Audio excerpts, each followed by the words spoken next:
Guerras, pestes, hambre, terremotos, destrucción. Todas estas cosas han infundido miedo e incluso terror a millones de personas, pero estas también nos anuncian dos cosas muy importantes. Número 1, que Cristo viene pronto, y número 2, que debemos prepararnos. Bienvenidos a Mensajeros de Verdad, el podcast donde compartimos con ustedes la verdad para este tiempo. En este episodio hablaremos acerca de la urgente necesidad de salir de una ciudad ahora y de prepararnos ahora para la segunda venida de Cristo.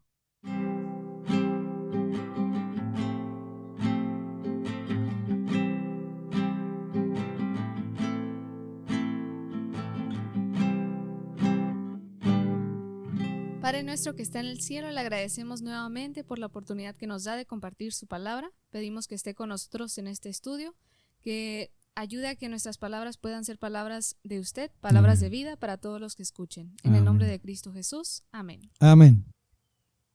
Pues muchas gracias por acompañarnos nuevamente. Tenemos un episodio muy especial porque sabemos de que están ocurriendo muchas cosas en este mundo, ¿no? Muchos desastres, pero este episodio está dedicado a todas aquellas personas que de alguna manera están sintiendo miedo, preocupación, ansiedad. ¿Por qué? Porque hay muchos eventos que están ocurriendo, pero en esta ocasión queremos mostrar de que todo esto ya fue profetizado, tiene que ocurrir y ya fue dicho en la palabra del Señor. Exacto, y nosotros como cristianos tenemos no solamente la oportunidad, sino el deber de poder ayudar a otras personas en cuestión de la preparación. Así es. La gente no tiene que tener miedo, ni tiene que estar con pánico o con ansiedad.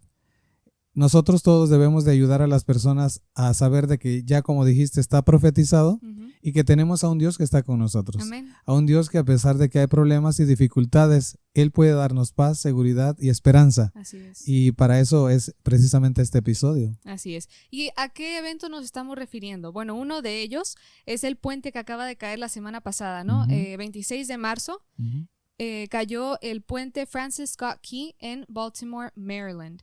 Ahora, este puente, ¿en qué ayudaba, no? Bueno, sobre ese puente, mejor dicho, pasaban muchos víveres, mucha comida, mucha alimentación, de tal manera que es muy probable de que todo eso pues traiga lo que ya está profetizado, hambre. Exacto. Pero Dios nos da a través de su palabra las maneras de cómo nosotros o su pueblo puede prepararse. Así es. Y así como Dios nos está diciendo, también el mundo nos está diciendo. Otro evento que, bueno, estamos grabando esto un poquito antes, pero viene el eclipse y están anunciando que tal vez no haya mucha comida, no haya mucha gasolina, se puede ir la electricidad, tantas cosas que nos están diciendo, ¿no? Sin embargo, esto no debe de asustarnos. Exacto. Esto debe de ponernos en alerta. Amén. Y así es, debe de ayudarnos a recordar de que nuestra redención está cerca. Entonces, ¿qué tenemos que hacer? Precisamente de eso se trata este episodio.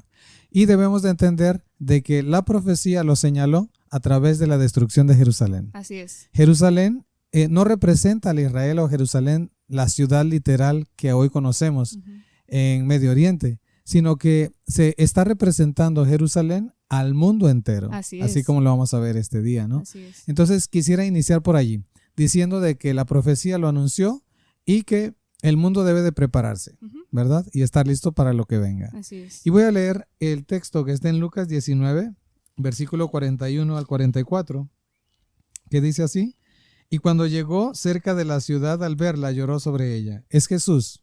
Aquí, al entrar a Jerusalén, al subirse sobre un pollino, él ve a Jerusalén y empieza a llorar.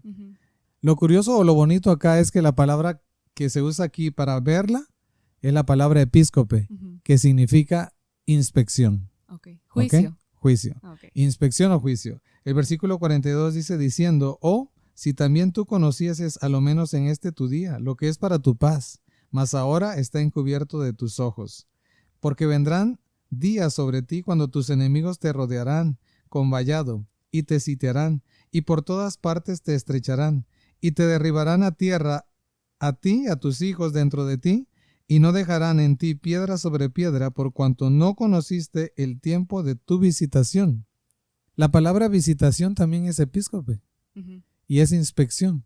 En realidad, Jerusalén va a sufrir un castigo en aquel entonces porque no conoce el tiempo de su visitación, el tiempo de su juicio, el tiempo de su inspección. Es decir, no estaban preparados, ¿verdad? Exacto. Cuando está sucediendo esto es el 9 de Nisan. La Pascua era el 14 de Nisan. Es decir, el domingo 9 de Nisan, Jesús estaba haciendo su aparición. Y hay algo muy importante que nosotros debemos de entender, que así como Jerusalén no entendió su tiempo de su visitación, lo mismo está sucediendo también ahora. La gente no está entendiendo el tiempo en el cual estamos. Y es muy importante entender que estamos precisamente en una inspección donde nosotros debemos de estar velando, orando y testificando en favor del Señor. Amén. ¿Por qué? Porque nuestra redención está cerca. Así es. Aquí dice que Jerusalén, por no conocer el tiempo, fue sitiada. ¿Ok? Y otro punto importante está en el deseo de todas las gentes, en la página 530, que dice: Cristo vino a salvar a Jerusalén con sus hijos. Eso es el propósito principal de Cristo, salvar al mundo. Pero hay algo que lo detiene. Aunque Él ha venido para salvar al mundo, el orgullo, la hipocresía, la malicia y el celo farisaico le habían impedido cumplir su propósito. Y es lo mismo que pasa ahora, ¿no? Sí. La gente es muy orgullosa y cree que no necesita de Dios. Pero continúa diciendo: Jesús conocía la terrible retribución que caería sobre la ciudad condenada. Vio a Jerusalén cercada de ejércitos, a sus sitiados habitantes arrastrados al hambre y la muerte, a las madres alimentándose con los cuerpos muertos de sus propios hijos, y a los padres e hijos arrebatándose unos a otros el último bocado. Vio los afectos naturales destruidos por las angustias desgarradoras del hambre. Vio que la testadurez de los judíos, evidencia por el rechazamiento de la salvación que él les ofrecía, los induciría también a rehusar someterse a los ejércitos invasores. Contempló el Calvario, sobre el cual él había de ser levantado, cuajado de cruces como un bosque de árboles. Vio a sus desventurados habitantes sufriendo torturas sobre el potro y crucificados. Los hermosos palacios destruidos, el templo en ruinas, y de sus macizas murallas ni una piedra sobre otra, mientras la ciudad era arada como un campo. Bien podía el Salvador llorar de agonía con esa espantosa escena a la vista. Eso es lo que Cristo está viendo. Así es. ¿Ok? Y por eso llora. Y ese lloro que Cristo está teniendo en aquel entonces no es un lloro bajito. Él está llorando sinceramente porque estaba viendo la condición del pueblo al cual él había venido a buscar. Así es. Y ahí mismo en el deseo dice que no solamente estaba mirando a Jerusalén, estaba mirando al mismo tiempo a todo el mundo. Estaba llorando por todos. Exactamente. Y ese es un punto muy importante. El interés que Dios tiene para la salvación es para todo el mundo. Así es. Por eso dice, pero hay una condición, para que todo aquel que en él crea no se pierda, mas tenga vida eterna. Hay otro punto importante. Estamos diciendo que fue el 9 de Nisan que Cristo está llorando y está mirando que Jerusalén no conoce el tiempo de su inspección. Hay una cita en el deseo de todas las gentes en la página 531 muy importante que dice: cuando el sol ya en su ocaso desapareciera de la vista, es decir, del 9 de Nisan, sí, el día de gracia de Jerusalén habría terminado. Solemne. Exactamente. Eso significa que antes inclusive de que los fariseos allá en el capítulo 27 de Mateo dijeran que su sangre sea sobre nosotros y sobre nuestros hijos, antes ya había terminado su tiempo de gracia. Así es. Y vamos a hablar de la destrucción de Jerusalén, ¿verdad? Pero esto ocurrió casi 40 años antes. Exactamente. Y a eso vamos a llegar también, que la destrucción de Jerusalén vino 40 años después de que su gracia se había terminado. Así es que debe de ponernos a pensar que lo más importante es que estemos listos, preparados diariamente. Amén. Y vamos a ver cuál es el propósito de la verdadera preparación también. Así es. ¿Verdad? Así es. Bueno, el conflicto de los siglos, ahora ya para...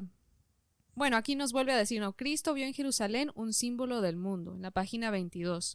Ya después nos habla de lo que sucedió en el año 70, ya cuando fue destruida. Todo lo que Cristo había visto se hizo realidad.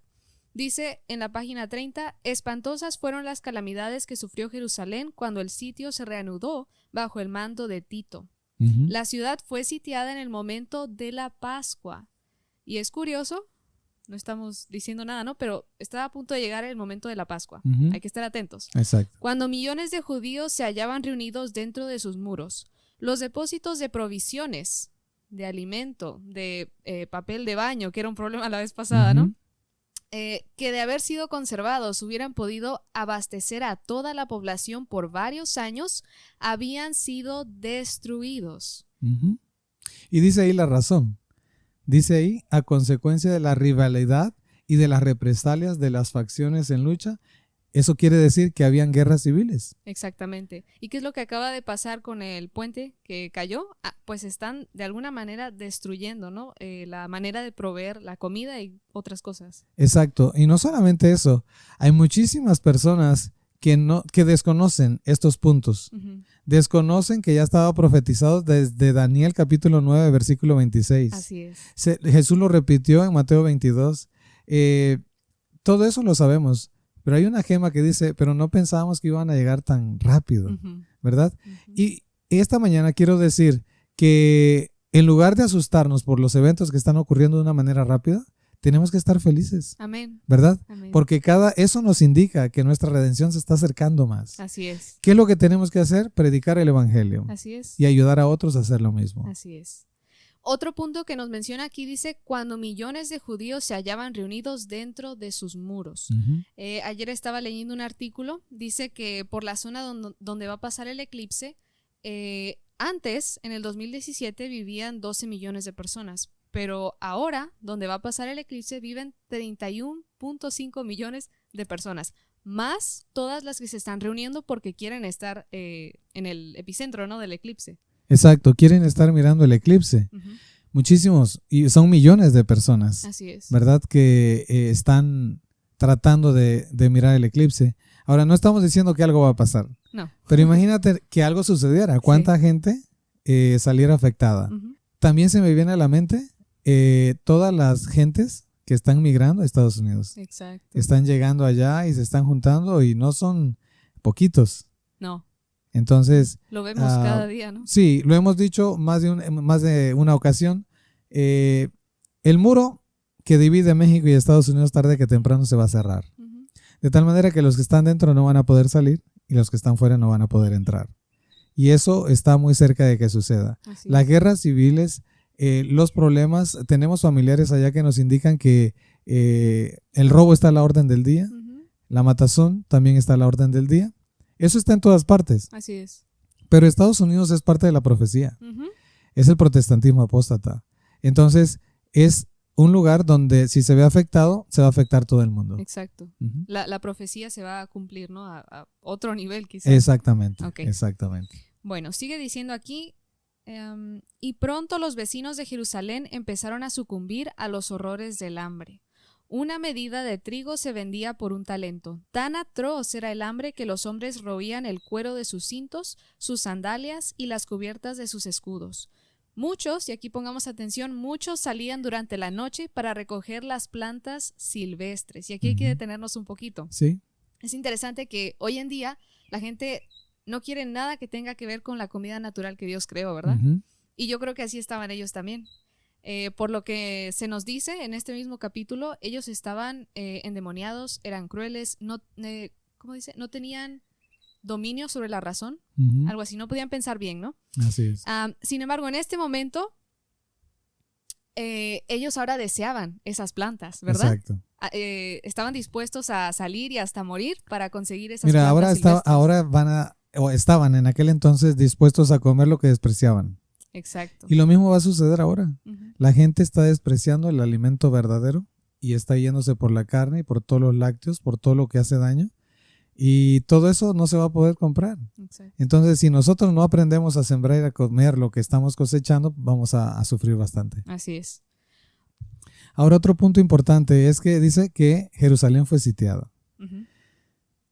Todas las ciudades son los centros de esclavitud modernos, son las cárceles modernas. Así es. Entonces, al momento de que, y lo hemos tenido bien comprobado, aquí en la capital del estado, por ejemplo, tiene aproximadamente 4 salidas o entradas y a veces están bloqueadas todas. Exacto. Nadie puede entrar y nadie puede salir. Entonces, y eso es de la noche a la mañana. Uh-huh. Ni siquiera es algo programado, ¿verdad? Que uno sepa, ahora no voy a ir o ahora voy a salir. Y por cosas insignificantes, podríamos decir, ¿no? Por La cosas comparación. que en realidad, comparadas a esta, pues Uh-huh. no tienen mucha relevancia. Sí. Estas personas que no están acostumbradas a comer de manera sana, Uh-huh. pues leímos en el deseo de todas las gentes que van a estar dispuestas a comer a sus propios hijos. Exacto. Y es lo más feo. ¿Por qué? Porque estaban acostumbradas a eso. Exacto. ¿Verdad? El apetito, como bien lo dijiste, estaba dominando ya su razón. Y estamos en esa condición también ahora. La gente aquí, por ejemplo, cerca de acá, hay personas que dicen que todo lo que se mueve lo tienen que matar y comer. Exacto. Entonces, y aquí donde estamos también estamos rodeados de mucho vegetal. Así es. Pero la gente prefiere matar y comer, satisfacer su gusto sobre lo que la razón les está indicando. Así es. Y esa es la triste situación de la sociedad actual. Y otro punto que nos da a ver aquí, ¿no? Tenían que salir de la ciudad para recoger las plantas silvestres. En la ciudad, ¿qué hay? Concreto. ¿Qué hay? Exacto. Paredes. ¿Qué hay? No hay naturaleza, no hay plantitas para comer. Y en el campo sí lo hay, ¿no? Exacto. Que también vamos a hablar de eso más adelante. Así es. Sigue diciendo, a pesar de que muchos de ellos eran aprendidos y muertos por crueles torturas, y a menudo los que lograban escapar eran despojados de aquello que habían conseguido, aún con riesgo de la vida. Entonces no les servía para nada. Y aquí hay una lección. O sea, todas las personas que se queden en la ciudad, aunque tengan conservas o aunque hayan sembrado dentro de una ciudad, van a llegar y se los van a robar. Exactamente. Es decir, no les va a servir absolutamente para nada. Sí, hoy en día hay muchas personas que creen que están preparadas, ¿no? Porque tienen dinero, ya estoy preparado. O tienen conservas, ya estoy preparado. Sin embargo, todo eso no lo pueden quitar. Así es. Si ahorita que no hay hambre, roban las cosas. Imagínate cuando ya el hambre sea más grande todavía. Así es. Okay. Sí. Y el conflicto de los siglos nos sigue diciendo en la página 34, la profecía del Salvador referente al juicio que iba a caer sobre Jerusalén va a tener otro cumplimiento. Y la terrible desolación del primero no fue más que un pálido reflejo de lo que será el segundo. En lo que acaeció a la ciudad escogida, y aquí nos podemos detener un poquito, ¿no? El pueblo de Israel o los que estaban en Jerusalén, ¿cuál era su orgullo más grande? Que eran el pueblo elegido. Exacto. No nos va a pasar a nosotros porque somos el pueblo de Dios. Dios nos va a proteger. Aunque estemos en una ciudad. Inclusive aunque estuviera profetizado, como ya lo dijimos, ¿no? Exacto. En Daniel. Ellos sabían que estaba profetizado, pero como se creían el pueblo de Dios, entonces dijeron, no nos van a destruir. Exacto. Y muchos así están hoy en día, ¿no? No puede ocurrir. Exacto. Por lo que sea, ¿no? Dios no nos puede destruir porque somos el pueblo de Dios. Exacto. Pero el pueblo de Dios puede ser destruido siempre y cuando esté desobedeciendo. Y eso lo vemos vez tras vez en toda la Biblia. Pero tristemente hay muchas personas que nos han dicho, no, nosotros vamos a seguir viviendo aquí en una ciudad porque somos el pueblo de Dios. Donde yo esté, Dios me puede salvar. Exacto, y eso es una gran mentira. Porque Dios les había dicho a ellos que salieran. Exacto, lo vamos a ver más. Ok, muy bien. Okay. Dice, en lo que acaeció a la ciudad escogida, podemos ver anunciada la condenación de un mundo que rechazó la misericordia de Dios y pisoteó su ley. Así es. El grave problema de Jerusalén fue que rechazaron a Cristo. El grave problema ahora de la sociedad actual es que rechazan su ley, su carácter. Exacto. Ahora, el conflicto de los siglos nos habla de otro grupo que mientras todos los que se quedaron en la ciudad estaban sufriendo, este grupo no estaba sufriendo. Porque fue obediente. Exactamente. Y en la página 29 nos dice quién eran.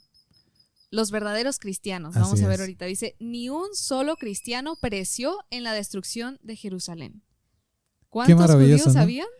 Millones. Millones. Pero dice, ni un solo cristiano pereció en la destrucción de Jerusalén. Amén. Y la única razón que no fueron destruidos es porque, ahí lo dice la gema, Cristo había prevenido a sus discípulos. Lo mismo que está haciendo ahora. Nos dice, salgan de las ciudades porque van a ser visitadas por los juicios. Salgan de las ciudades porque ya no van a poder comprar ni vender. Salgan de las ciudades antes de que sus hijos se conviertan en delincuentes. Salgan de las ciudades porque ahí voy a poner mi espíritu sobre vosotros. Es decir, Dios nos está previniendo sobre algo que ya nos está pisando los talones, ¿no? Exactamente. Ya no estamos hablando de algo a futuro, estamos hablando de la actualidad. Lo estamos viendo. Exactamente. Así es. Cristo había prevenido a sus discípulos y todos los que creyeron sus palabras esperaron atentamente las señales prometidas. Palabras claves, ¿no? Las señales. Exactamente. Y aquí nos da la señal. Cuando viereis a Jerusalén cercada de ejércitos, había dicho Jesús, sabed entonces que su destrucción ha llegado. Entonces los que estuvieren en Judea huyan a los montes y los que en medio de ella váyanse. Lucas 21, 20 y 21. Exactamente. El versículo 20 dice... ¿Cuándo? La palabra cuándo es la palabra otán en griego. Es curioso, ¿no? Que sea la palabra otán. Y dice aquí que la señal que los cristianos vieron y obedecieron fue que la ciudad había sido sitiada por los ejércitos. Y esto ocurrió 3 años y medio antes de la destrucción de Jerusalén, ¿correcto? Exacto. Ahora, nadie puede negar que ya pasamos por un sitio mundial, ¿no? Donde la gente fue encerrada. La gente que vive en las ciudades fue encerrada. ¿Por qué? Porque los que vivimos fuera, pues andábamos normales. O sea, haciendo nuestras actividades normales. Sí. Cuando nos tocaba ir a las ciudades, me recuerdo, la gente pues con cubrebocas, la gente asustada, la gente dentro de sus coches con unas placas enfrente de sus caras, más cubreboca, vidrios cerrados. Sí. Y nosotros acá en el campo sin nada. Y fue una situación donde pudimos ver todos que fue una señal muy tangible del llamado de Dios para que su pueblo se prevenga. Y nadie puede decir que no supo, porque esto ocurrió en todo el mundo. Exactamente. ¿Y cuánta gente murió por miedo? Así es. La gran mayoría murió por miedo. Así es. Y ahí es donde nosotros estuvimos predicando acerca del Salmo 91, ¿verdad? Y debe ser, el Salmo 91 no es un salmo que se debe nada más recitar antes de dormir. El Salmo 91 tiene que tener una aplicación actual. Así es. Si Dios está con nosotros, no debemos de temer absolutamente en nada. Amén. Así es. Ahora, algunos datos importantes. Estos verdaderos cristianos, porque había cristianos falsos, estos cristianos verdaderos salieron, se van a la ciudad de Pella, que estaba un poquito más allá del Jordán. Y más pequeñita. Y más pequeñita, exactamente. Pero no ocurrió la destrucción de Jerusalén en ese año. Fue el año 66, ¿no? Cuando ellos salieron. Tuvieron que esperar 3 años y medio y aparentemente no ocurrió nada. Sí, mira, Cestio Galo llega en el 66 y llegó en otoño. Y de buenas a primeras, Cestio Galo se retira, pero era la señal. O sea, no es que Cestio Galo se haya retirado en realidad porque recibió una orden, no, es porque Dios estaba dirigiendo todas las cosas. Amén. ¿Verdad?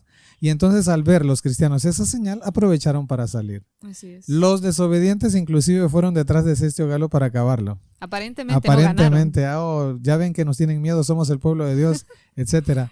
Sí. Pero después, 3 años y medio después, llega Tito. Pero aquí viene el punto que estamos tratando de decir. Durante 3 años y medio, los cristianos fieles no vieron ninguna destrucción.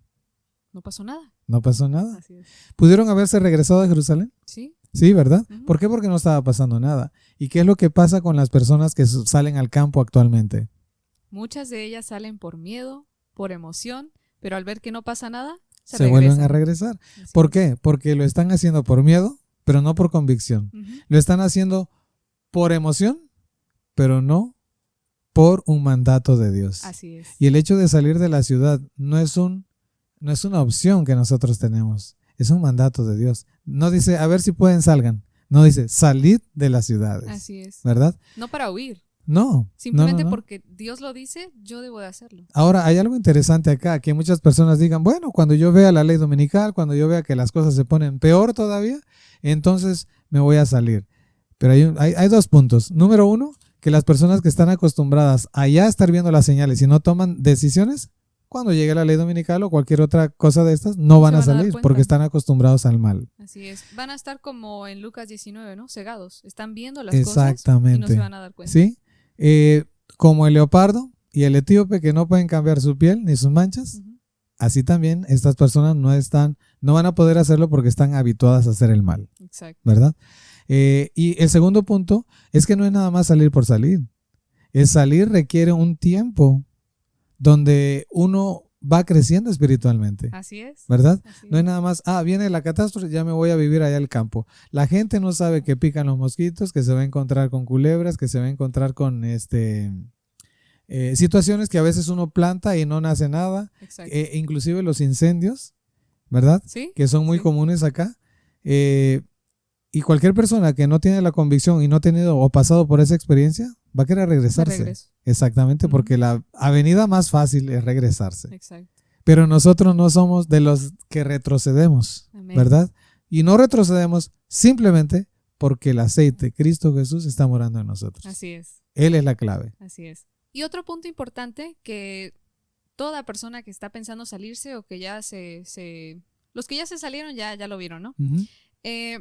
La preparación para salir al campo inicia en la ciudad. Sí. ¿Por Es qué? Porque correcto. estamos escuchando el llamado de Dios que nos está diciendo, sal de aquí. Exacto. Como lo escuchó Abraham, como lo escuchó Moisés, como lo escucharon muchos otros que tuvieron que ser sacados por el Señor de la ciudad al campo y allí fueron preparados. Sí, yo puedo compartir algunos errores que cometimos Ujú. nosotros y para que los demás no lo hagan. Así es. Nosotros cuando salimos de la ciudad al campo, cometimos un grave error de llevar la ciudad al campo. En una Exacto. casa grande otra vez, que sea cómoda, comedor, sala, está todo. Ujú. Y fue uno de los grandes errores que uno comete. Exacto. Entonces la persona que está tomando la decisión de salir de la ciudad al campo por convicción debe dejar la ciudad ahí, Exacto. ¿verdad? Exacto. En el campo uno puede vivir de una manera sencilla. Inclusive tu mamá nos decía que tenía trastos que no había utilizado en años, porque Ujú. no son necesarios. No, en realidad no. Entonces, toda persona que está pensando eso debe ir con esa mentalidad de Exacto. vivir de una manera más sencilla dependiendo de Dios. Es un estilo de vida diferente, ¿no? En todos Exacto. los aspectos. Ahora, debo de recalcar un punto. El hecho de vivir sencillo no significa que vamos a vivir de una manera incómoda. Exacto. O vivir sencillo y nos vamos a estar absteniendo de muchas cosas. De hecho, podemos testificar, nosotros que ya estamos fuera, Ujú. de cómo hemos sido muy bendecidos. Amén. Dios bendice. Así es. Porque la mano de Dios se mira más en el campo, en la montaña, ¿no? Así es. Y eso Así es. es la bendición más grande que uno puede tener. Claro que se puede comer bien, se puede vivir bien y vestir bien de una manera sencilla. Así es. Lo Pero hemos muy comentado sabroso. muchas veces, ¿no? Nunca habíamos comido tan bien como ahorita. Exactamente. Y ahorita es cuando ya no hay tanto trabajo, ya no hay esto, ya no hay el otro. Y una de las Pero cosas, Dios provee. exacto, y una de las cosas que más inflama es el estrés. Exacto.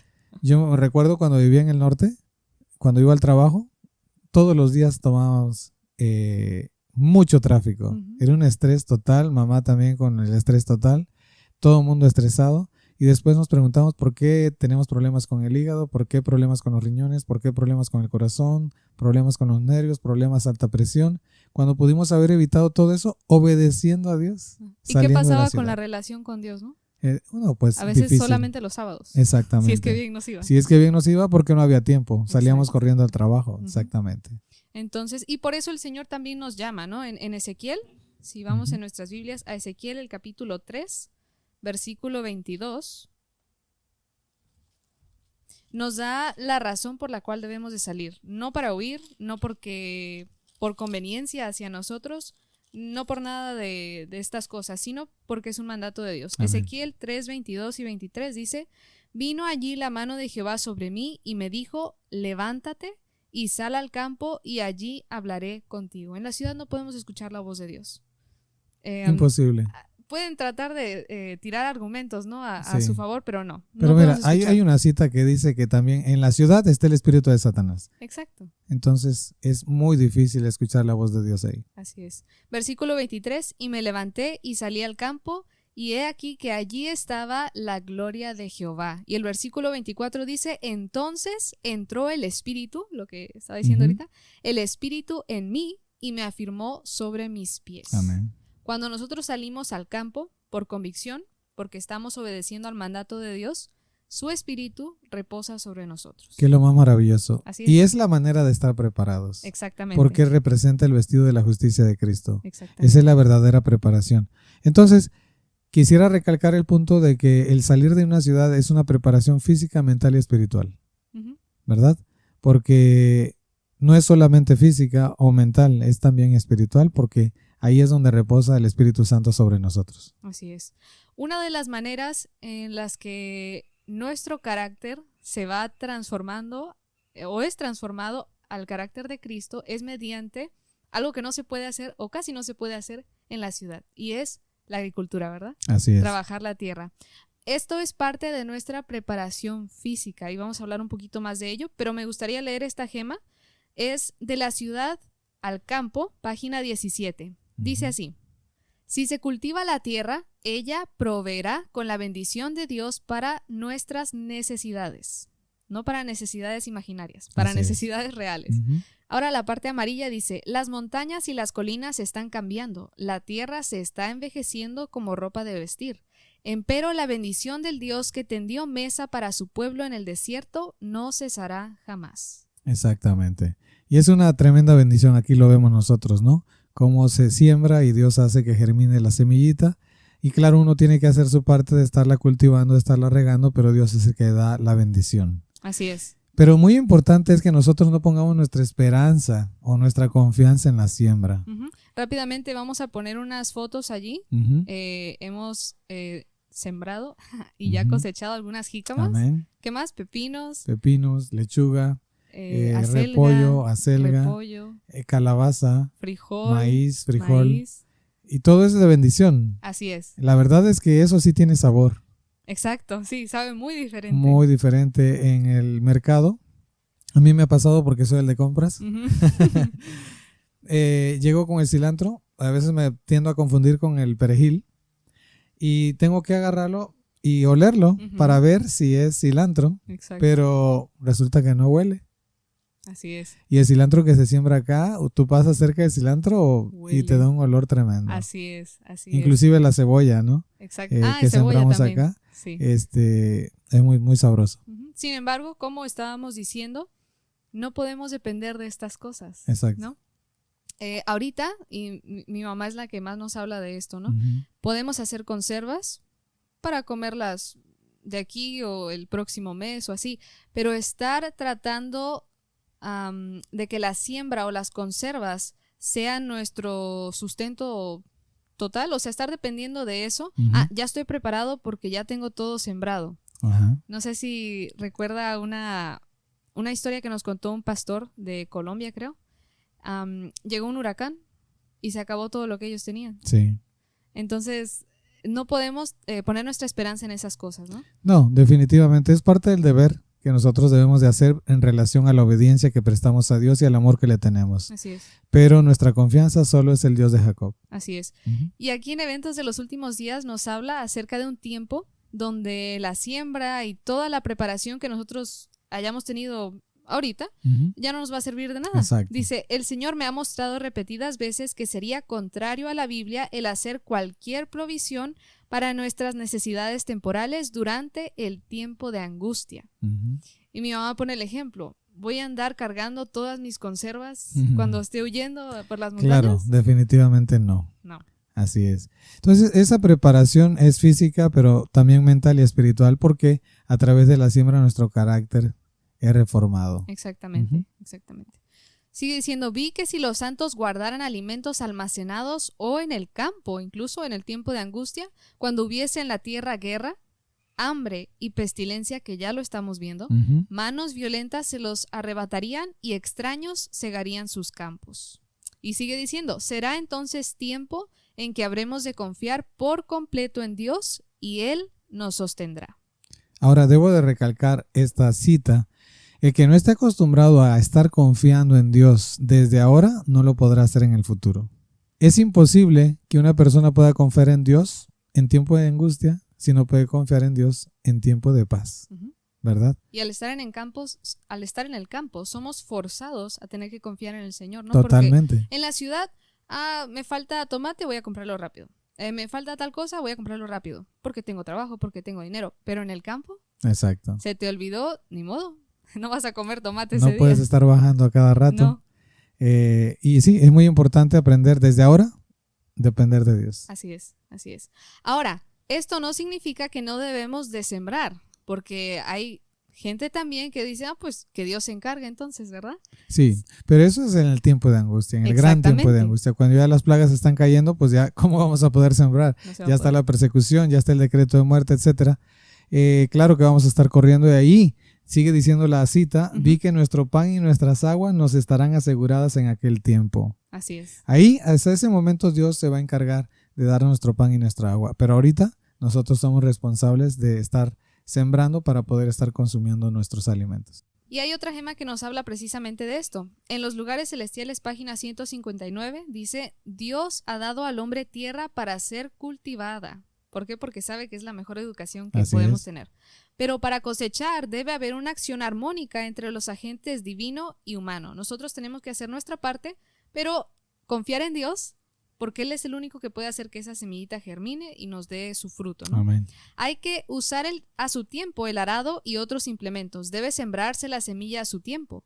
El hombre no debe dejar de hacer su parte. Ujú. La cosecha estará en proporción a la energía que Él puso. Si yo no siembro nada, la tierra no me va a dar nada. Sí, o hay gente que siembra y no riega, pues tampoco. Que Dios lo bendiga, ¿eh? Exactamente. Sí, así no funciona. Uno tiene que hacer su parte, pero es parte del crecimiento del cristiano, Así es, la obediencia del la cristiano. obediencia. Entonces, claro, esa obediencia viene como un resultado de la relación que nosotros tengamos con Dios. Ujú.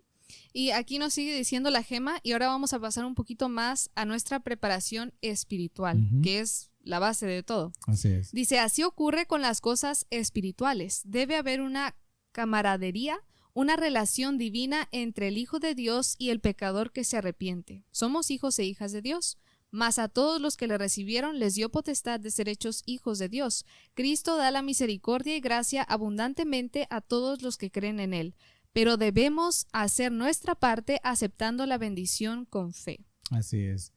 Ahora que se menciona la palabra fe, debemos de hacer una diferencia entre la fe y la presunción. Ujú. Los fariseos en aquel entonces, o los judíos, pudiéramos decir, fueron presuntuosos, pero no tuvieron fe. Así es. El hecho de que Dios estaba diciendo, salgan de la ciudad, y ellos dijeron, vamos a quedarnos aquí porque somos el pueblo de Dios y sabemos de que Dios nos va a cuidar, eso no es fe, eso es presunción. Así es. Porque Dios les estaba diciendo que salieran.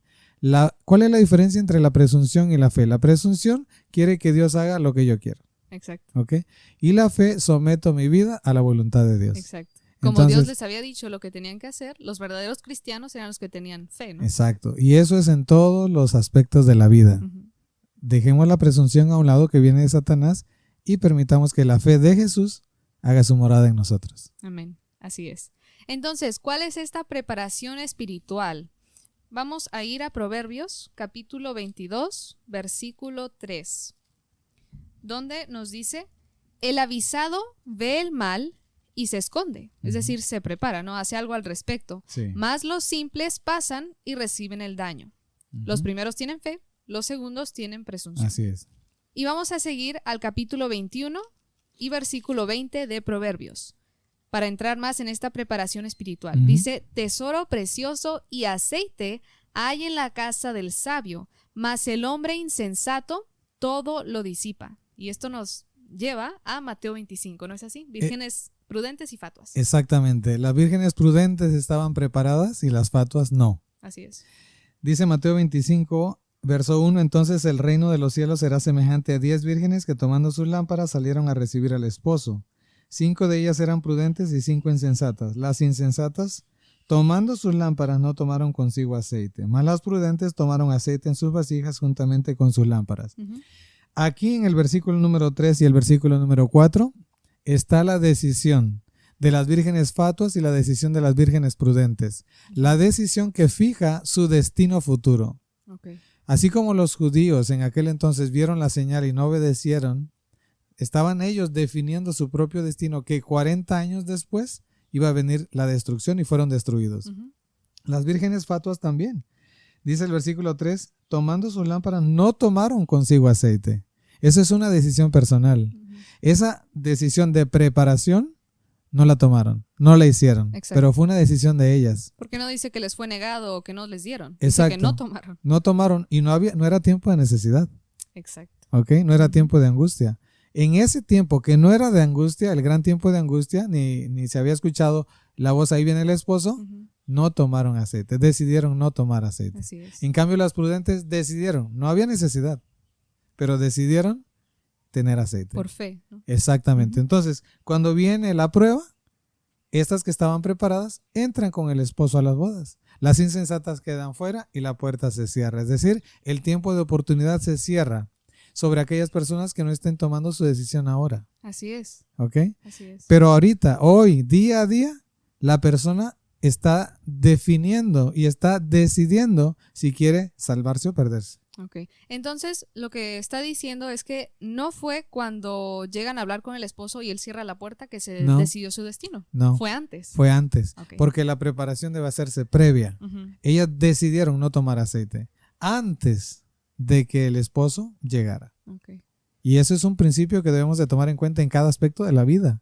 Es antes la preparación. No es cuando llegue la ley dominical. No es cuando venga la persecución. No. Es antes la preparación. Es una decisión personal. Así es. Ahora, hay una cita en Mensajes Selectos, tomo 3, página 444, que nos dice: el Señor nos ha iluminado sobre lo que ha de venir sobre la tierra para que iluminemos a otros. Así es. Y es lo que estamos tratando de hacer esta mañana. De que tenemos que salir de una ciudad, lo tenemos que hacer si queremos ser de los cristianos obedientes que no se pierden. Amén. ¿Verdad? Y sigue diciendo: y no seremos tenidos por inocentes si nos contentamos con permanecer inactivos y cómodos y discutimos con sutileza asuntos de menor importancia. O sea que el hecho de salir de una ciudad es asunto de vida o de muerte. Así es. La preparación de la justicia de Cristo es un asunto de vida o de muerte. Las reformas son asuntos de vida o de muerte, porque las reformas nos ayudan a testificar que somos colaboradores de Dios, que somos siervos de Dios, que hemos sido transformados de Dios, y como las vírgenes prudentes tenemos aceite en las vasijas. Así es. ¿Verdad? Amén. Son frutos de la obra del Espíritu Santo en nosotros. Okay. ¿Y cuál es la verdadera preparación espiritual entonces? Nos da la respuesta aquí. Sigue diciendo: no debemos dejar que el pueblo tropiece en su camino en la oscuridad, sino saber lo que está delante de ellos y sin estar preparados para los graves problemas que se acercan. Hay una obra que debe hacerse en este tiempo para preparar a un pueblo a fin de que esté listo para permanecer firme en el día de la angustia. Amén. Y todos deben hacer su parte en esta obra. Deben estar, esta es la preparación, Así deben es. estar revestidos de la justicia de Cristo. Amén. Y lo ha dicho muchas veces: si tienes a Cristo, estás preparado. Así es. Esas palabras me han ayudado mucho a mí. La preparación no es tener la comida, tener fuerza, estar saludables, estar haciendo... No. Es tener a Cristo. Exacto. Inclusive amistades, trabajo, seguro social, derecho a los doctores, inclusive a la familia. No. El hecho de que Cristo esté en nosotros, allí hay seguridad. Amén. Allí hay paz. Amén. Allí hay comunión y hay seguridad de que estaremos preparados para cualquier cosa. Amén. Amén. Entonces dice: deben estar revestidos de la justicia de Cristo y estar tan fortificados con la verdad que no acepten los engaños de Satanás como manifestaciones genuinas del poder de Dios. Exacto. Y parte del trabajo de Satanás y de los engaños, claro, se va a aparecer muy pronto, ¿no? Sí. Imitando a Cristo mismo, y todos aquellos que no estén preparados se van a perder, van a pensar que es Cristo y van a caer en el engaño. Y un punto ya para ir finalizando es el hecho de que no debemos de tener miedo. Así es. No debemos de angustiarnos, no debemos de estar estresados si Donald Trump va a quedar de presidente o no, si el eclipse va a traer oscuridad durante 3 días, o el internet se va a ir, o la electricidad no va a haber, o que va a caer, no sé, algún cohete de alguna nación, que vengan los extraterrestres, que no son extraterrestres, sino son los mismos demonios. Qué bueno que está pasando todo eso. Exacto. Viene una guerra civil, viene hambre, vienen pestes, vienen más pestes, viene otro sitio, así como fue sitiada Jerusalén, también el mundo va a ser otra vez sitiado. Si en el 2019 fue sitiado y de buenas a primeras se acabó, viene otro sitio. Este sitio ya no se va a acabar. Exacto. Viene Tito, y el sitio que muchas personas no saben que Tito realizó en Jerusalén fue que Tito llega en primavera, pero no termina de conquistar toda la ciudad hasta dentro de un lapso de 6 meses. Así es. Imagínate cuánta hambre puede pasar en 6 meses. ¿No? Si nada más con un día que no se coma ya uno tiene hambre. Exacto. Imagínate una semana, 40 días, pero aquí estamos hablando de 6 meses. En agosto, él entró en primavera. Hasta agosto, él decidió tomar el templo, y los judíos se metieron al templo diciendo: esta es la casa de Dios. Todavía, ¿no? Todavía somos el pueblo de Dios. Somos el pueblo de Dios, cuando ya Tito había invadido durante meses, estaban sufriendo de hambre, estaba matando a sus hijos, estaba pasando todo, y todavía decían: vamos a meternos al templo porque esa es la casa de Dios y ahí no nos van a hacer nada. Pues ahí fueron destruidos, hasta llegar al punto donde ellos empezaron a decir Ichabod, es decir, la gloria de Dios se ha alejado. Hasta el final se dieron demasiado cuenta, ¿no? tarde. demasiado tarde. Así es. Y es lo que queremos que no nos pase a ninguno de nosotros, ni de los que están escuchando. No hay que tener ningún temor, porque Cristo Jesús, quien es nuestro Salvador, también es nuestro sustentador, nuestro protector. Entonces, la clave de preparación es que Cristo Jesús more en nuestro corazón. Amén. ¿No? Y esto me recuerda a Proverbios 28:1, ¿no? Dice: huye el impío sin que nadie lo persiga. Y es que tienen miedo los que no están preparados. Exactamente. ¿Verdad? Más el justo está confiado como un león, confiado Amén. en Cristo. Exactamente. Entonces, ¿qué es lo que debemos de hacer de aquí en adelante? ¿Cuál debe ser nuestro lema? Prepararnos. Ajá. Prepararnos, permanecer preparados y ayudar a otros a que también se preparen. Sí. Y nada más, si me permiten decir otro punto, parte de la preparación que debemos de tener es los cultos familiares. Así es. Culto en la mañana, culto en la tarde. Sí. El padre de familia reunir a su esposa, a sus hijos a estudiar. No es que si quiero o no quiero, no. El padre tiene la facultad y el derecho y el deber para decirle a su familia, vamos a consagrarnos a Dios. Amén. Porque estamos viviendo en los últimos días y necesitamos estar preparados para que cuando la crisis total llegue, nosotros no tengamos que estar inflamados, ni tengamos que estar estresados, porque hemos puesto al Altísimo por nuestra habitación. Amén. Así es. Bueno, esperamos que haya sido de bendición este podcast. Si tienen alguna pregunta o algún comentario, déjenlo allá abajito. Seguimos estudiando, sigan estudiando ustedes, prepárense y compartan esto también con otros. Es muy importante que ustedes lo compartan, porque así nos ayudan a nosotros también a poder seguir hablando acerca de estos temas, ¿no? Que el Señor les bendiga y nos vemos en el próximo episodio.